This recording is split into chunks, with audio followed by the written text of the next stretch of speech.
et bienvenue à bord, je suis le capitaine Steffi Wolf et je vous embarque aujourd'hui pour une nouvelle vidéo écriture.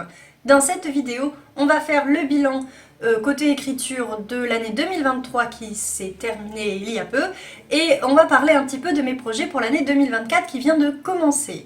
À ce propos, si ce n'est pas encore fait, pour ceux qui ne seraient pas sur Instagram ou Facebook, je vous souhaite une excellente année et comme je le disais à ces endroits-là, je vous souhaite avant tout de trouver un équilibre entre les différentes facettes de votre vie. Dans cette vidéo, on va essentiellement parler de 3 points. On va faire un point dédicace, un point publication et un point écriture. Et à chaque fois, je vais vous parler de ce qui s'est passé en 2023 et vous annoncer plus ou moins ce qui va se passer ou ce qui, j'espère, va se passer en 2024. Alors tout d'abord les dédicaces. Alors là le bilan dédicace pour l'année 2023 il n'est pas top du tout dans le sens où je n'en ai fait que 7 sur cette année-là et c'est vraiment pas bien puisque moi je vise en moyenne une dédicace par mois donc on n'y est pas du tout.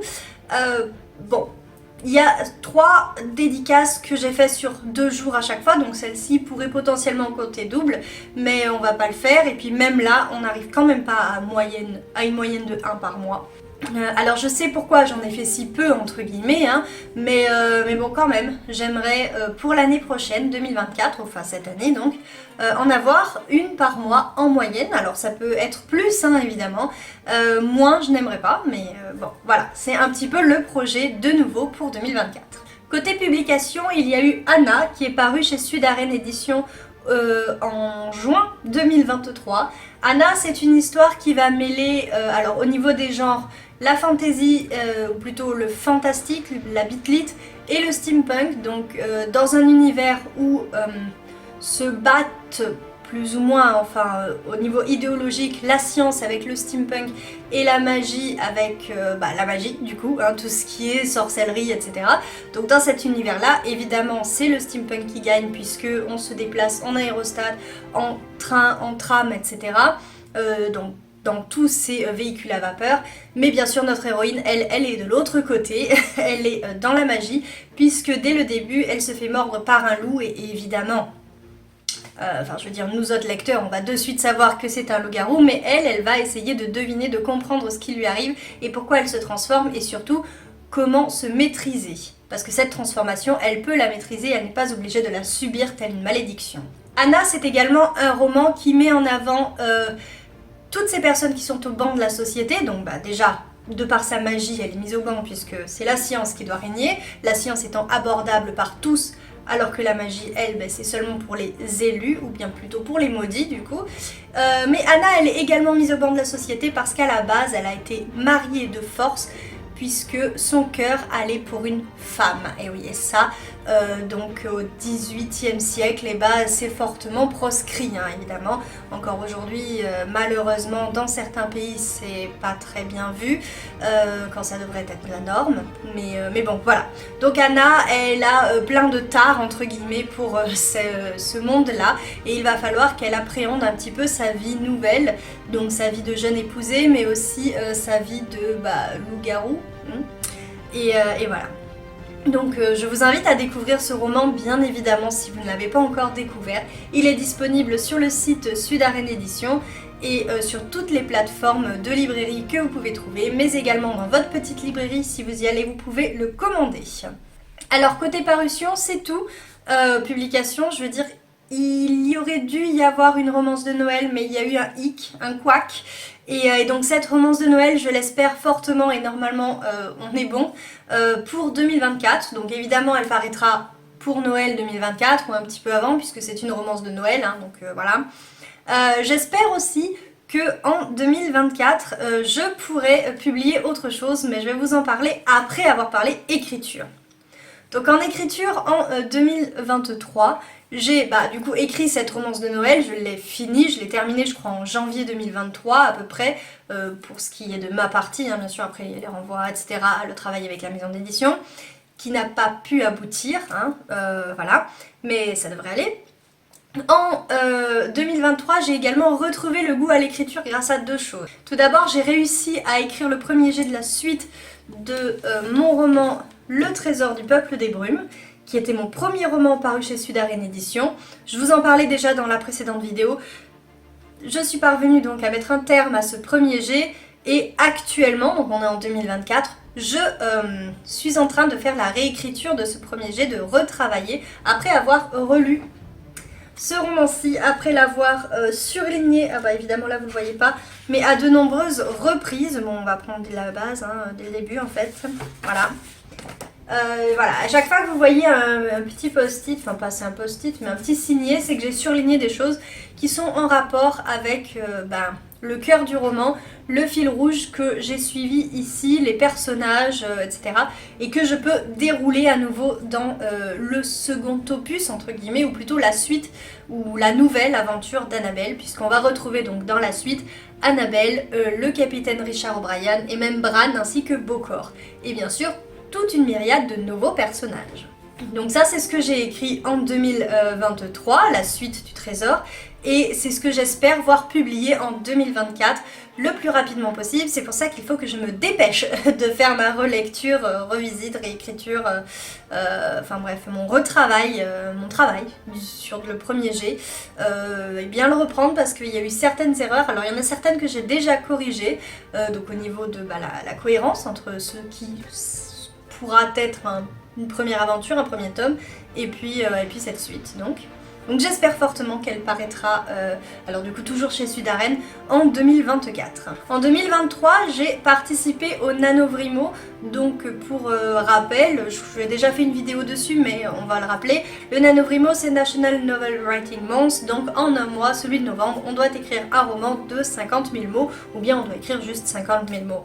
Moi j'ai écrit les 50 000 mots au mois de novembre, mais mon roman n'était pas fini. Je l'ai terminé en décembre, et je l'ai véritablement terminé, donc ce premier jet, mais ça je vous l'ai déjà dit, et ce que j'espère en fait, c'est que je puisse reprendre côté écriture ce roman en 2024, avec pourquoi pas une publication à un moment donné. Voilà, alors pas forcément en 2024 parce que là ça commencerait à faire beaucoup, mais voilà, j'aimerais en tout cas terminer ce projet complètement sur l'année 2024, c'est histoire que ça ne me prenne pas plus de 2 ans de travailler sur un même roman. Donc ce qui est bien grâce à la suite du trésor, enfin à la nouvelle aventure d'Annabelle, et grâce à ce roman que j'avais baptisé Projet d'Empire, donc à cette bitlit avec cette vampire complètement badass, enfin cette dampire, donc mi-humaine, mi-vampire. Donc grâce à ces deux écritures, grâce à ces deux premiers jets, j'ai retrouvé le goût à l'écriture et j'ai retrouvé un rythme. Grâce au nano, en fait, j'ai vraiment retrouvé ce rythme et ça, j'ai adoré. Je crois que je me répète parce que je vous l'ai dit dans la précédente vidéo écriture, donc dans le carnet d'écriture, mais voilà, c'est tellement important qu'il fallait le dire. On en arrive à la dernière partie de cette vidéo, à savoir donc les projets d'écriture pour 2024. Donc je vous ai dit, reprendre ce nano, terminer la suite, et puis j'ai au moins 2 autres choses qui me tiennent à cœur, voire peut-être 3. Donc la première, elle me travaille depuis les vacances de Noël, c'est une réécriture du Erlkönig, donc c'est une ballade de Goethe, donc qui est un poète allemand, et qui est très connue, qui est traduite en français en tout cas, et sûrement dans d'autres langues, par le roi des Aulnes. Et j'ai eu une idée d'un coup, et je la travaille, et tous les soirs avant d'aller me coucher, j'y pense, donc vraiment elle est dans ma tête. Ce que j'aimerais potentiellement écrire également en 2024, l'un de mes projets, qui était déjà un de mes projets pour 2023, c'était de reprendre une romance loup-garou.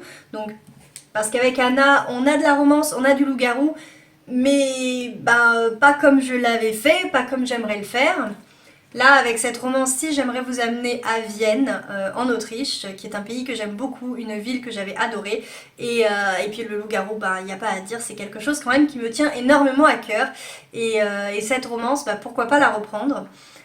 Donc voilà, grosso modo, c'est une étudiante qui tombe amoureuse d'un garçon, mais ce garçon, enfin d'un musicien, plus précisément d'un saxophoniste, mais ce saxophoniste et son groupe de musique ne sont pas des gens normaux, ce sont des loups-garous, et donc il y a une petite romance et une petite intrigue autour de tout ça, de ce qu'est un alpha, et le fait qu'ils doivent choisir normalement une louve, et blablabla, enfin voilà. Et j'avais beaucoup aimé, je l'avais publiée sur Wattpad, mais je n'ai plus de compte Wattpad, elle n'est donc plus disponible. J'avais envie de la retravailler, j'ai encore envie de la travailler, et voilà, peut-être que si j'allais à Vienne, l'envie me reviendrait encore plus. Mais bon, voilà. Et donc la dernière chose que j'aimerais écrire en 2024, mais bien sûr ça commence à faire beaucoup de projets, ce serait La fille des miroirs. Donc c'est comme ça que j'ai appelé mon projet, donc l'histoire d'une fille qui vit dans les miroirs et qui est visible seulement pour une autre jeune fille. Et donc là ce serait plutôt quelque chose d'horrifique. Alors je ne sais pas encore si ce serait sur le format novella, nouvelle non, parce que quand même non, novella ou roman, mais ce serait quelque chose de plutôt court, de plutôt percutant. C'est ce dont en tout cas j'ai envie là tout de suite pour 2024. Voilà, c'est tout pour cette vidéo, j'espère qu'elle vous aura plu. Si c'est le cas, n'hésitez pas de lui mettre un petit pouce vers le haut. N'hésitez pas également à me dire vos impressions en commentaire, me dire ce que vous attendez le plus, me dire si vous avez lu Anna, s'il vous fait envie ou pas d'ailleurs, hein, voilà. Enfin bref, les commentaires sont là pour discuter. Si vous voulez en savoir plus sur mes projets d'écriture, plus ou moins au jour le jour, ou plutôt au mois le mois, je vous rappelle qu'il y a mon site steffiwolf.fr sur lequel je poste au moins une fois par mois un article écriture, donc sur ce que je suis en train d'écrire, ce que j'ai envie d'écrire et ce qu'il me faut écrire. Bon, en vrai, il me faut rien, mis à part cette pseudo-suite, parce que j'aime bien retravailler, aller jusqu'au bout d'un projet, et aussi parce que mine de rien, on me l'a réclamé. Donc voilà, n'hésitez pas à aller voir sur mon site. Voilà, c'est à peu près tout. Si vous n'êtes pas encore abonné à cette chaîne, je vous en prie, faites-le. C'est le moment ou jamais. Et puis moi, je vous dis à bientôt pour une prochaine vidéo. Tchussy!